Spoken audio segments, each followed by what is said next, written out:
officer. Significantly, by the way, the Border Patrol endorsed my position. In addition to that, we found ourselves in a situation where when he was president, he was separating babies from their mothers, putting them in cages, making sure the families were separated. That's not the right way to go. What I've done since I've changed the law, what's happened? I've changed it in a way that now you're in a situation where there are 40% fewer people coming across the border illegally. That's better than when he left office. And I'm going to continue to move until we get the total ban on the total initiative relative to what we're going to do with more Border Patrol and more asylum officers. President Trump? I really don't know what he said at the end of that sentence. I don't think he knows what he said either. Look, we had the safest border in the history of our country. The border, all he had to do was leave it. All he had to do was leave it. He decided to open up our border, open up our country to people that are from prisons, people that are from mental institutions, insane asylum, terrorists. We have the largest number of terrorists coming into our country right now, all terrorists, all over the world, not just in South America, all over the world. They come from the Middle East, everywhere. All over the world, they're pouring in. And this guy just left it open. And he didn't need legislation because I didn't have legislation. I said, close the border. We had the safest border in history. In that final couple of months of my presidency, we had, according to Border Patrol, who is great, and by the way, who endorsed me for president, but I won't say that, but they endorsed me for president. Brandon, just speak to him. But look, we had the safest border in history. Now we have the worst border in history. There's never been anything like it. And people are dying all over the place, including the people that are coming up in caravans. Thank you, President Trump. President Biden? The only terrorist who's done anything crossing the border is one who came along and killed under his administration, killed an al-Qaeda person come in his administration, killed 3 American soldiers. That's the only terrorist that's there. I'm not saying that no terrorist ever got through, but the idea they're emptying their prisons, we're welcoming these people, that's simply not true. There's no data to support what he said. Once again, he's exaggerating, he's lying. President Trump, staying on the topic of immigration, you've said that you're going to carry out, quote, the largest domestic deportation operation in American history, unquote. Does that mean that you will deport every undocumented immigrant in America, including those who have jobs, including those whose spouses are citizens, and including those who have lived here for decades? And if so, how will you do it? Just 1 second. He said we killed 3 people. The people we killed are al-Baghdadi and Soleimani, the 2 greatest terrorists, biggest terrorists anywhere in the world, and it had a huge impact on everything, not just border, on everything. He's the one that killed people with the bad water, including hundreds of thousands of people dying, and also killing our citizens when they come in. We are living right now in a rat's nest. They're killing our people in New York, in California, in every state in the union, because we don't have borders anymore. Every state is now a border. And because of his ridiculous, insane, and very stupid policies, people are coming in and they're killing our citizens at a level that we've never seen. We call it migrant crime. I call it Biden migrant crime. They're killing our citizens at a level that we've never seen before. And you're reading it like these 3 incredible young girls over the last few days. One of them, I just spoke to the mother, and he just had the funeral for this girl, 12 years old. This is horrible what's taken place. What's taken place in our country, we're literally an uncivilized country now. He doesn't want it to be. He just doesn't know. He opened the borders. Nobody's ever seen anything like. And we have to get a lot of these people out, and we have to get them out fast because they're going to destroy our country. Just take a look at where they're living. They're living in luxury hotels in New York City and other places. Our veterans are on the street. They're dying because he doesn't care about our veterans. He doesn't care. He doesn't like the military at all. And he doesn't care about our veterans. Nobody been worse. I had the highest approval rating for veterans taking care of the VA. He has the worst. He's gotten rid of all the things that I approved. Choice that I got through Congress, all of the different things I approved, they abandoned. We had by far the highest, and now it's down in less than half because he's done all these great things that we did. And I think he did it just because I approved it, which is crazy. But he has killed so many people at our border by allowing all of these people to come in. And it's a very sad day in America. President Biden, you have the mic. Every single thing he said is a lie. Every single one. For example, veterans are a hell of a lot better off since I passed the PACT Act. 1 million of them now have insurance and their families have it. their families have it because what happened, whether it was Agent Orange or burn pits, they're all being covered now.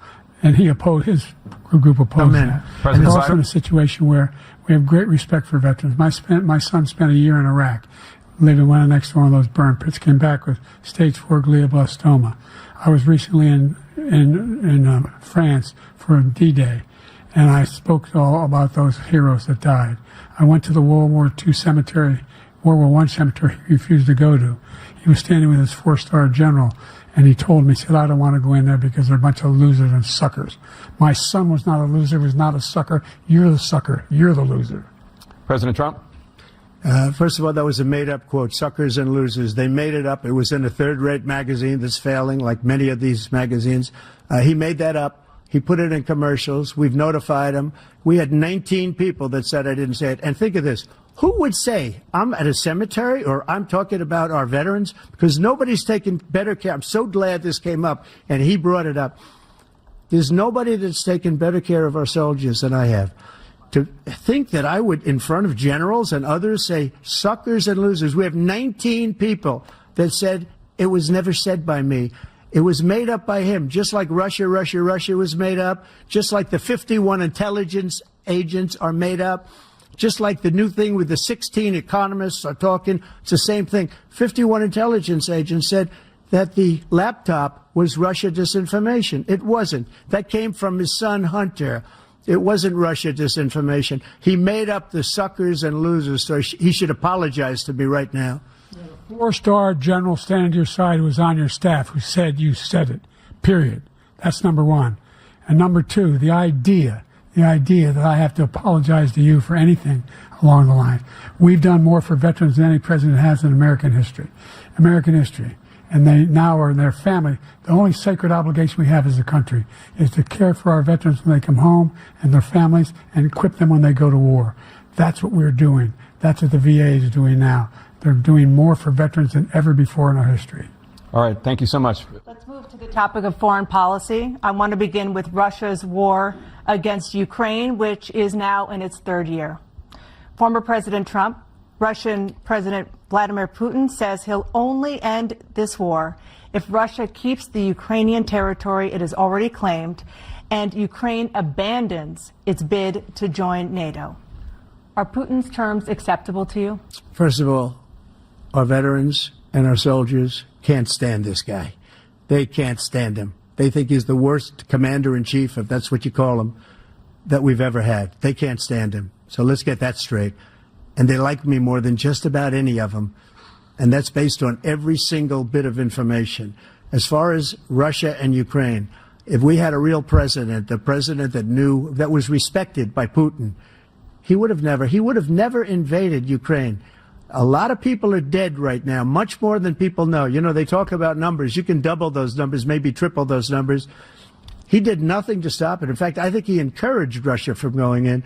I'll tell you what happened. He was so bad with Afghanistan. It was such a horrible embarrassment, most embarrassing moment in the history of our country, that when Putin watched that and he saw the incompetence, that he should have fired those generals, like I fired the one that you mentioned, and so he's got no love lost. But he should have fired those generals. No general got fired for the most embarrassing moment in the history of our country, Afghanistan, where we left billions of dollars of equipment behind. We lost 13 beautiful soldiers, and 38 soldiers were obliterated. And by the way, we left people behind, too. We left American citizens behind.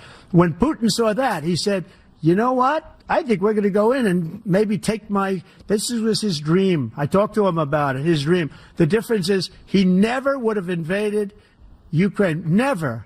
Just like Israel would have never been invaded in a million years by Hamas. You know why? Because Iran was broke with me. I wouldn't let anybody do business with them. They ran out of money. They were broke. They had no money for Hamas. They had no money for anything. No money for terror. That's why you had no terror at all during my administration. This place, the whole world is blowing up under him.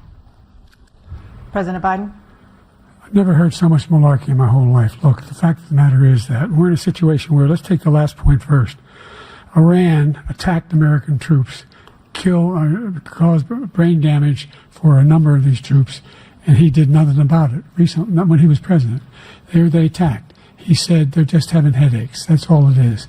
He didn't do a thing when the attack took place, number one.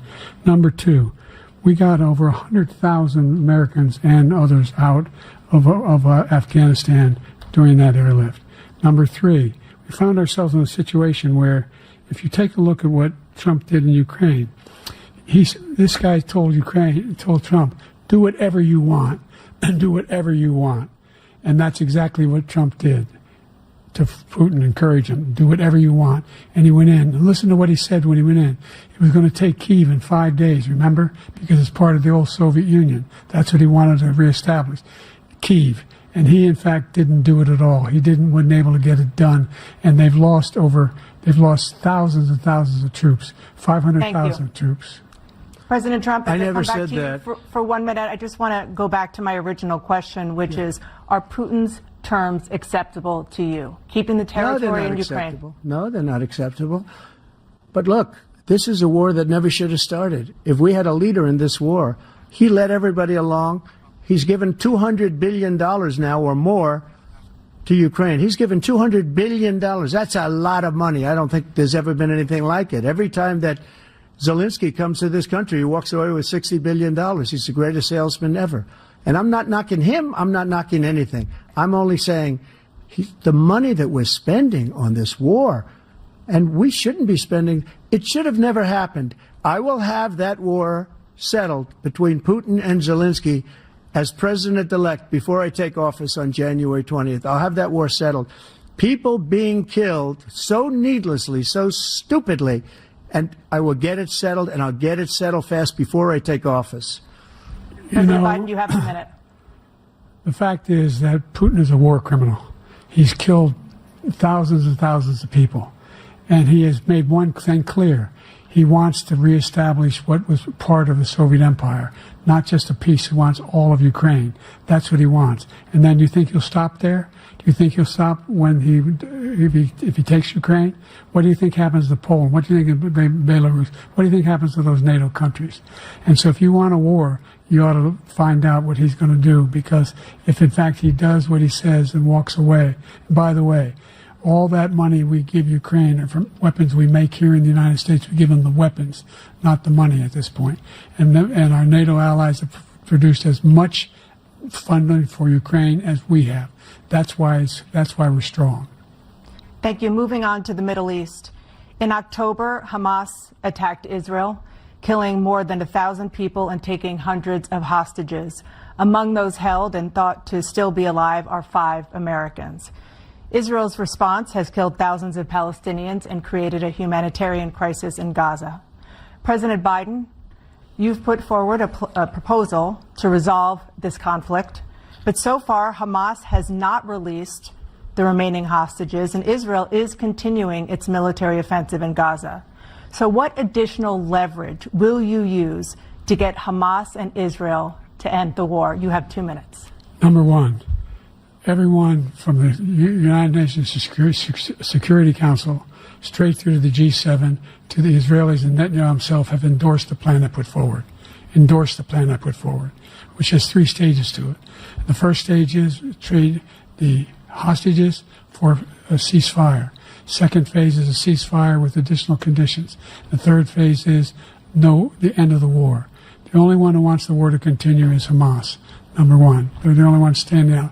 We're still pushing hard to get them to accept. In the meantime, what's happened?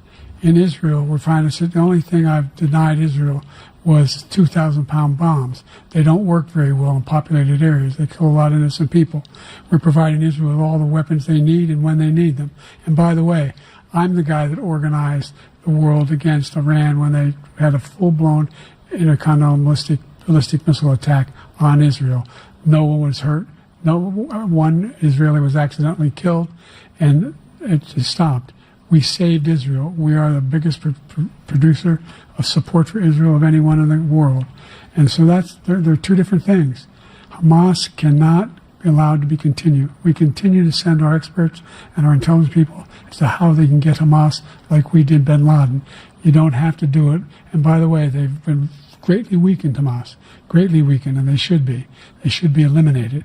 But you've got to be careful for what using certain weapons among population centers. Just going back to Ukraine for 1 second. We have an ocean separating us.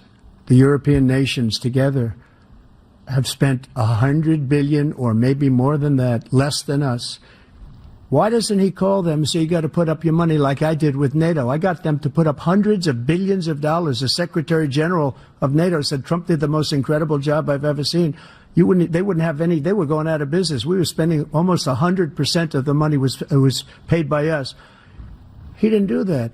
He's getting all, you got to ask these people to put up the money. We're over $100 billion more spent, and it has a bigger impact on them because of location, because we have an ocean in between. You got to ask them. As far as Israel and Hamas, Israel's the one that wants to go. He said the only one that wants to keep going is Hamas. Actually, Israel is the one, and you should let him go and let him finish the job. He doesn't want to do it. He's become like a Palestinian, but they don't like him because he's a very bad Palestinian. He's a weak one. President Biden, you have a minute. I've never heard so much foolishness. This is a guy who wants to get out of NATO. You're going to stay in NATO? He's going to pull out of NATO. The idea that we have, our strength lies in our alliances as well. It may be a big ocean, but we're ever able to avoid a war in Europe, a major war in Europe? What happens if, in fact, you have Putin continue to go into NATO? We have an Article 5 agreement. Attack on one is attack on all. You want to start the nuclear war he keeps talking about, go ahead. Let Putin go in and control Ukraine and then move on to Poland and other places. See what happens then. He has no idea what the hell he's talking about. And by the way, I got 50 other nations around the world to support Ukraine, including Japan and South Korea, because they understand that this kind of dislocation has a serious threat to the whole world peace. No major war in Europe has ever been able to be contained just to Europe. President Trump, just to follow up, would you support the creation of an independent Palestinian state in order to achieve peace in the region? I'd have to see, but before we do that, the problem we have is that we spend all the money. So they kill us on trade. I made great trade deals with the European nations because if you add them up, they're about the same size economically. Their economy is about the same size as the United States. And they were no cars, they don't want anything that we have, but we're supposed to take their cars, their food, their everything, their agriculture. I changed that. But the big thing I changed is they don't want to pay.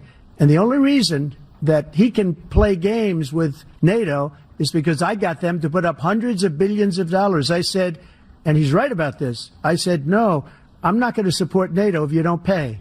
They asked me that question, would you guard us against Russia, at a very secret meeting of the 28 states at that time, nations at that time. And they said, no, if you don't pay, I won't do that. And you know what happened? Billions and billions of dollars came flowing in the next day and the next months. But now we're in the same position. We're paying everybody's bills. Let's turn to the issue of democracy. Former President Trump, I want to ask you about January 6, 2021. After you rallied your supporters that day, some of them stormed the Capitol to stop the constitutionally mandated counting of electoral votes. As president, you swore an oath to, quote, preserve, protect, and defend, unquote, the Constitution.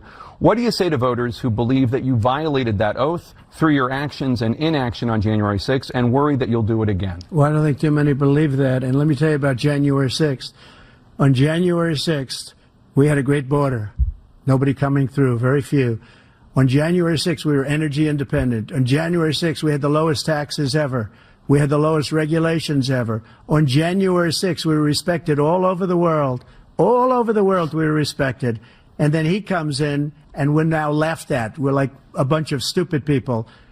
What happened to the United States' reputation under this man's leadership is horrible, including weaponization, which I'm sure at some point you'll be talking about, where he goes after his political opponent because he can't beat him fair and square. You have 80 seconds left. My question was, what do you say to those voters who believe that you violated your constitutional oath through your actions and inaction on January 6, 2021, and worry that you'll do it again? Well, I didn't say that to anybody. I said peacefully and patriotically. And Nancy Pelosi, if you just watched the news from 2 days ago, on tape to her daughter, who's a documentary filmmaker, they say, but she's saying, oh, no, it's my responsibility. I was responsible for this. Because I offered her 10,000 soldiers or National Guard, and she turned them down. And the mayor in writing, by the way, the mayor, in writing, turned it down, the mayor of D.C. They turned it down. I offered 10,000 because I could see, I had virtually nothing to do. They asked me to go make a speech. I could see what was happening. Everybody was saying they're going to be there on January 6th. They're going to be there. And I said, you know what? There's a lot of people coming. You could feel it. You could feel it, too, and you could feel it. And I said, they ought to have some National Guard or whatever. And I offered it to her. And she now admits that she turned it down. And it was the same day she was, I don't know, she can't be very happy with her daughter because it made her into a liar. She said, I take full responsibility for January 6th. President Biden? Look, he encouraged those folks to go up on Capitol Hill, number one. I sat in the dining room off the Oval Office. He sat there for 3 hours watching, begging, being begged by his vice president and a number of his colleagues on the Republican side as well to do something, to call for a stop, to end it. Instead, they talked about these people being patriots and great patrons of America. In fact, he says he'll now forgive them for what they've done. They've been convicted. He says he wants to commute their sentences and say that no. But he went to every single court in the nation. I don't know how many cases, scores of cases, including the Supreme Court, and they said, no, this guy is responsible for doing what was done. He did do a damn thing, and these people should be in jail, and they should be the ones who are being held accountable. And he wants to let them all out, and now he says if he loses again, such a whiner that he is, that it could be a bloodbath. Thank you, President Biden. President Trump? What they've done to some people that are so innocent, you ought to be ashamed of yourself. What you have done, how you've destroyed the lives of so many people. When they ripped down Portland, when they ripped down many other cities, you go to Minnesota, Minneapolis, what they've done there with the fires all over the city. If I didn't bring in the National Guard, that city would have been destroyed. When you look at all of they took over big chunks of Seattle. I was all set to bring in the National Guard. They heard that. They saw them coming, and they left immediately. What he said about this whole subject is so off. Peacefully patriotic. One other thing. The Unselect Committee, which is basically two horrible Republicans that are all gone now, out of office, and Democrats, all Democrats, they destroyed and deleted all of the information they found because they found out we were right. We were right. And they deleted and destroyed all of the information. They should go to jail for that. If a Republican did that, they'd go to jail. Thank you, President Trump. President Biden, I want to give you a minute. The only person on this stage is a convicted felon is the man I'm looking at right now. And the fact of the matter is, what he's telling you is simply not true. The fact is that there was no effort on his part to stop what was going on up in Capitol Hill. And all those people, every one of those who were convicted, turned over desks, turned them over statues. The idea that those people are patriots? Come on. When I asked him the first two debates we had, first time around, I said, will you denounce the Proud Boys? He said, no, I'll tell them to stand by. The idea he's refusing, will you denounce these guys? Will you denounce the people we're talking about now? Will you denounce the people who attacked that Capitol? What are you going to do? I'm going to give you a minute, President Trump, for a follow-up question I have. After a jury convicted you of 34 felonies last month, you said if reelected, you would, quote, have every right to go after, unquote, your political opponents. You just talked about members of the Select Committee on January 6th going to jail. Your main political opponent is standing on stage with you tonight. Can you clarify exactly what it means about you feeling you have every right to go after your political opponents? Well, I said my retribution is going to be success. We're going to make this country successful again, because right now it's a failing nation. My retribution is going to be success. But when he talks about a convicted felon, his son is a convicted felon at a very high level. His son is convicted, going to be convicted probably numerous other times. Should have been convicted before, but his Justice Department let the statute of limitations lapse on the most important things. But he could be a convicted felon as soon as he gets out of office. Joe could be a convicted felon with all of the things that he's done. He's done horrible things. All of the death caused at the border, telling the Ukrainian people that we're going to want $1 billion or you change the prosecutor, otherwise you're not getting $1 billion. If I ever said that, that's quid pro quo. That we're not going to do anything. We're not going to give you $1 billion unless you change your prosecutor having to do with the son. This man is a criminal. This man, you're lucky. You're lucky. I did nothing wrong. We'd have a system that was rigged and disgusting. I did nothing wrong. Thank you, President Trump. President Biden, you have said, I'm coming right to you, sir. Well, you want to respond? Go ahead. I'll give you a minute to respond. The idea that I did anything wrong relative to what you're talking about is outrageous. It's simply a lie, number one. Number two, the idea that you have a right to seek retribution against any American just because you're president is wrong. It's simply wrong. No president's ever spoken like that before. No president in our history has spoken like that before. Number three, the crimes that you are still charged with, and think of all the civil penalties you have. How many billions of dollars do you owe in civil penalties for molesting a woman in public, for doing a whole range of things, of having sex with a porn star on the night while your wife was pregnant? I mean, what are you talking about? You have the morals of an alley cat. Give you a minute, sir. I didn't have sex with a porn star, number one.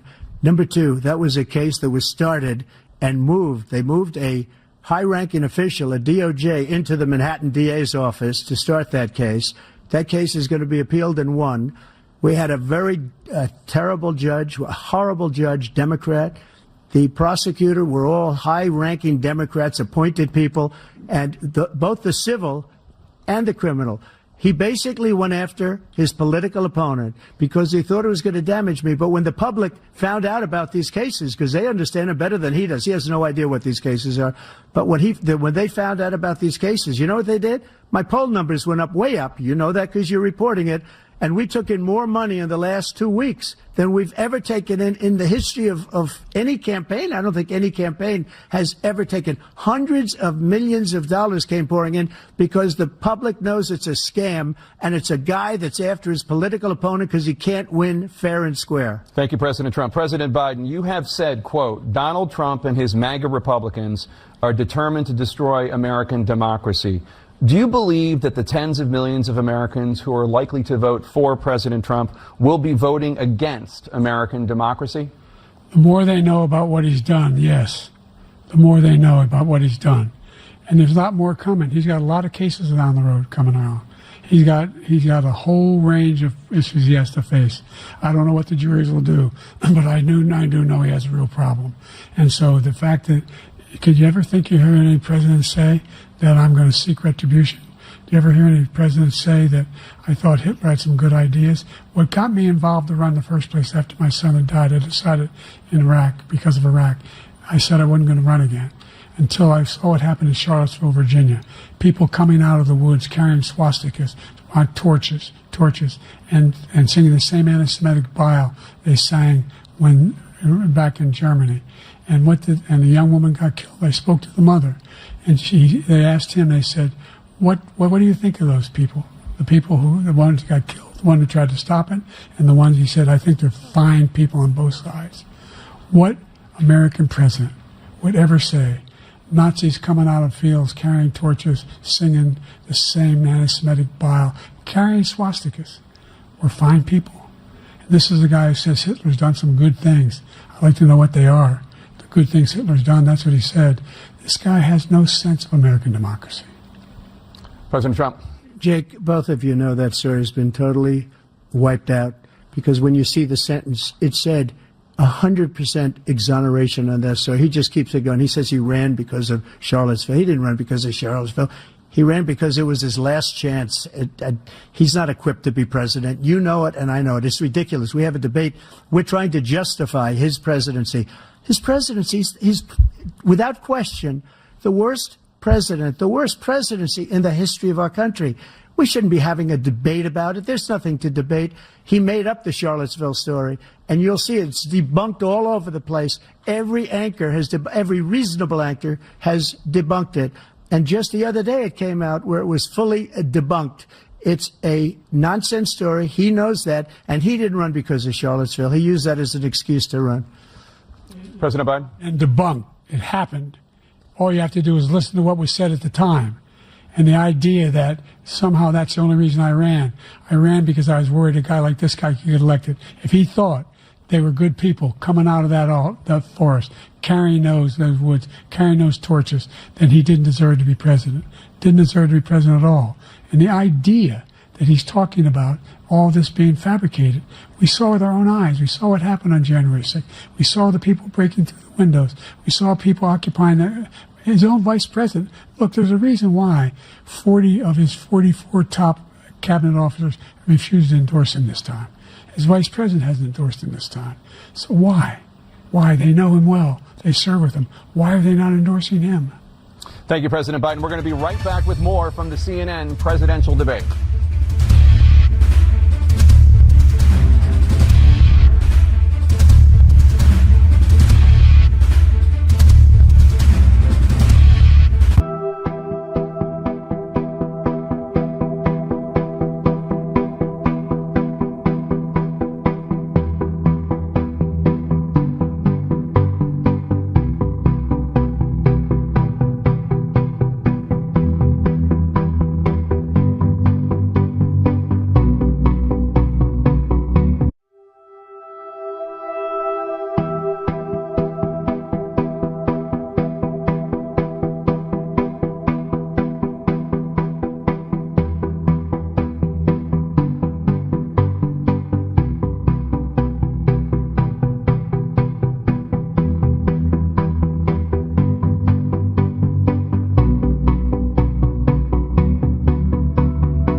presidential debate live from Georgia. Let's talk about persistent challenges you both faced in your first terms and you'd certainly face again in a second term. President Biden, while black unemployment dropped to a record low under your presidency, black families still earn far less than white families. Black mothers are still 3 times more likely to die from pregnancy-related causes, and Black Americans are imprisoned at 5 times the rate of white Americans. What do you say to Black voters who are disappointed that you haven't made more progress? They acknowledge they made a lot of progress, number one. The fact of the matter is there's more small Black businesses that have been started than any time in history. Number two, the wages of Black unemployment is the lowest level it's been in a long, long time. Number three, we're providing housing for Black Americans and dealing with the segregation that exists among these corporations that collude to keep people out of their houses. And in addition to that, we find that the impact on the choice that Black families have to make relative to child care is incredibly difficult. When we did the first major piece of legislation in the past, I was able to reduce Black child care costs. I cut them in half. We got to make sure we provide for child care costs. We got to make sure, because when you provide those child care protections, you increase economic growth because more people can be in the job market. So there's more to be done, considerably more to be done. But we've done a great deal so far, and I'm not letting up, and they know it. You have 49 seconds left. What do you say to Black voters who are disappointed with the progress so far? I say I don't blame them for being disappointed. Inflation is still hurting them badly. For example, I provided for the idea that any Black family, first-time home buyer, should get a $10,000 tax credit to be able to buy their first home so they can get started. I made sure that we're in a situation where all those Black families and those Black individuals who provided had to take out student loans that were ballooning, that if they were engaged in nursing, doctor, and anything having to do with volunteerism, if they paid their bills for 10 years on their student debt, all the rest was forgiven after 10 years. Millions have benefited from that. And we're going to do a whole lot more for Black families. Thank you, President Trump. And he caused the inflation. He's blaming inflation, and he's right, it's been very bad. He caused the inflation, and it's killing Black families and Hispanic families and just about everybody. It's killing people. They can't buy groceries anymore. They can't. You look at the cost of food where it's doubled and tripled and quadrupled. They can't live. They're not living anymore. He caused this inflation. I gave him a country with essentially no inflation. It was perfect. It was so good. All he had to do is leave it alone. He destroyed it with his Green New Scam and all this money that's being thrown out the window. He caused inflation. As sure as you're sitting there, the fact is that his big kill on the Black people is the millions of people that he's allowed to come in through the border. They're taking Black jobs now, and it could be 18, it could be 19, and even 20 million people. They're taking Black jobs, and they're taking Hispanic jobs, and you haven't seen it yet, but you're going to see something that's going to be the worst in our history. Thank you. President Biden? There was no inflation when I became president. You know why? The economy was flat on its back. 15% unemployment. He decimated the economy, absolutely decimated the economy. That's why there was no inflation.